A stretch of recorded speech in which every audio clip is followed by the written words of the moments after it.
Penn State quarterback Drew Allar was one of the most hyped up quarterbacks going into the 2023 season last year. While the season didn't go as according to plan, I still thought he had a better season than given credit for. And so today I want to talk about the 2023 season, kind of recap it and talk about the outlook for Drew Allar in 2024. And a large part of the outlook is the arrival of new offensive coordinator Andy Kotelnicki, the former Kansas offensive coordinator who did a really good job at Kansas these past few years. So I want to talk about Drew Allar, what we can expect, and kind of the steps to take, and then the offense for Andy Kotelnicki. And real quick, we referenced a film breakdown of Kotelnicki's offense from I have it right here from the YouTube channel for the blogging. They did a fantastic job breaking this offense down. So I was thinking about doing some film breakdowns, but they did such a good job. I'm going to link that to the screen or to the description below. If you haven't watched that, go check it out for a more detailed breakdown of the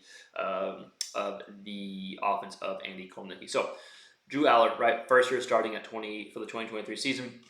I think we need to remember, like for our quarterback, sometimes it takes a bit to develop, and just because you had a first year that maybe didn't live up to these high expectations doesn't mean it was a bad year. I mean, the kid still threw 25 touchdowns, only 2 picks, took care of the ball, had over 2,600 yards passing, 210 yards on the ground, and 4 touchdowns. Right, so he still did a lot of things well. Still led Penn State to a good season. It's just the big games that maybe Allar didn't play up to the standards, or I think there's a lot of blame to go around, right? A lot of different offensive schemes, but that's why you bring in Kotelnicki, right? And I also think it's a good reminder that if you look around the landscape of college football these last year, there are several quarterbacks who maybe had a good first year starting, but it wasn't maybe what the fan base wanted. And then the second year they had a great season, like Jackson Dart, the Ole Miss quarterback, comes to mind.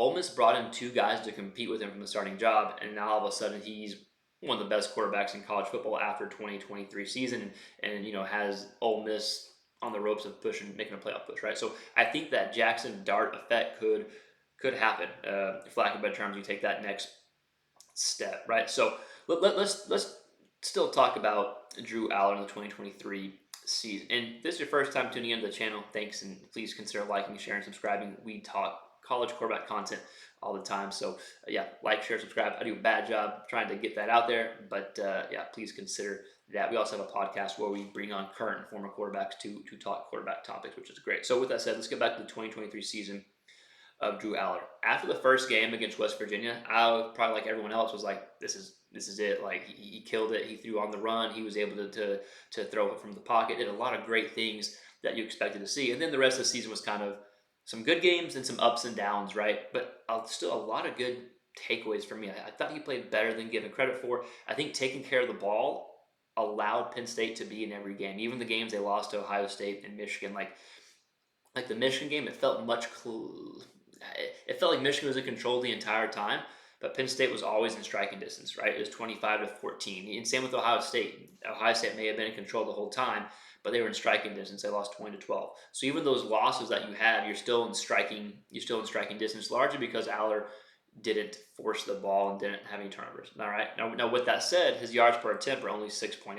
Right, there weren't a lot of downfield shots, so that the defense not have to defend the field as much. He only had 11 completions where the ball was thrown 20 yards or more in the air. So you probably want a little bit more of that, right? Only 36 attempts where the ball was thrown 20 yards or more in the air. Michael Penix for Washington had like 40-something completions. So Penix had more completions than the Penn State offense had attempts for those type of throws, right? So that's like the 2023 kind of breakdown.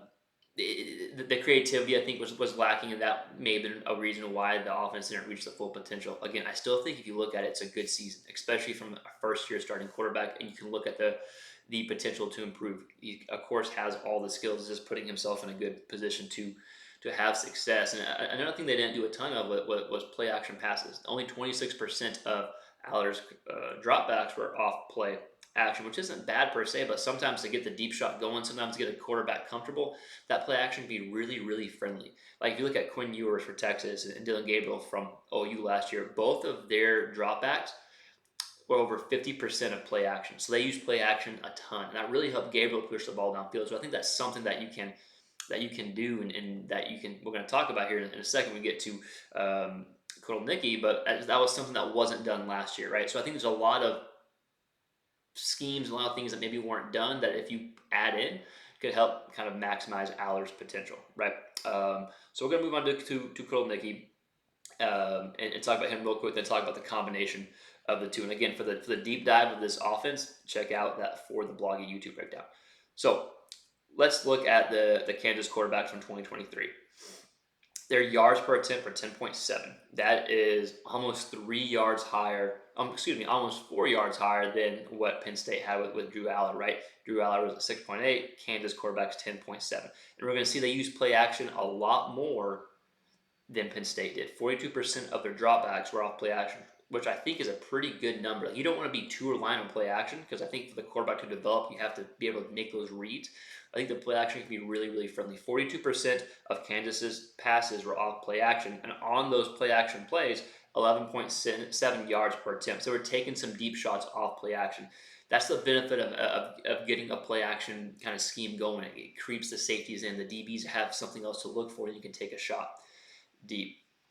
They had 24 completions of 20 yards or more where the ball was thrown. 24 out of 49. Again, Penn State, Drew Allar had 11 completions, so Kansas had double the completions, and they also had 18 touchdowns and 2 interceptions on those plays. There's a big stats that Kansas had, right, from leading from where they're ranked offensively, where they're ranked in the Big 12. I think the biggest takeaway is they brought Kotelnicki and his offense in just to be more explosive and to help Allar take the next step. I think that's the biggest thing, and I think it's going to help them in the big games. You can get away with the other teams that maybe aren't the elite level, but Penn State wants to be at that elite level. So I think that's why you bring in Kotelnicki, because you need that element of explosion. So I think the combination of Allar and Kotelnicki, you get the most out of Drew Allar, and he's got. Yeah, I know people have brought up, Kansas's quarterbacks the past few years. They were featured in the run game. But I think Kotelnicki and the offense can kind of develop, and kind of transition the scheme to the type of quarterback you have. And Allar's a much better athlete than given credit for. We talked about, 4 touchdowns on the ground, over 200 yards on the ground. So that can at least be a threat if need be. But I think it's going to help Allar take that next step, give some confidence, and help develop a scheme to push the ball downfield more, and hopefully be in a position to beat the Ohio States and Michigans. I don't even know the schedule this year, but the games against Ohio State and Michigan last year, probably why you make this change, and probably why you bring in a coordinator like Kotelnicki. Against Ohio State, Allar was 18 of 42, right? So completion percentage was below 50. I didn't even know that, 40 something, right? 191 yards in the air, 1 touchdown. They lost 20-12, right? So you're still super close to. You're still in striking distance in a game like that, right? If you can have a different type of offense, push the ball downfield, put Allar in position to maybe maximize his potential, who knows how that game ends, right? And then Michigan, 10 of 22, so again, under 50% passing completion percentage, 70 yards in the air, and 1 touchdown. But they were in it the whole game, even though Michigan felt like they had control and they pulled away at the end.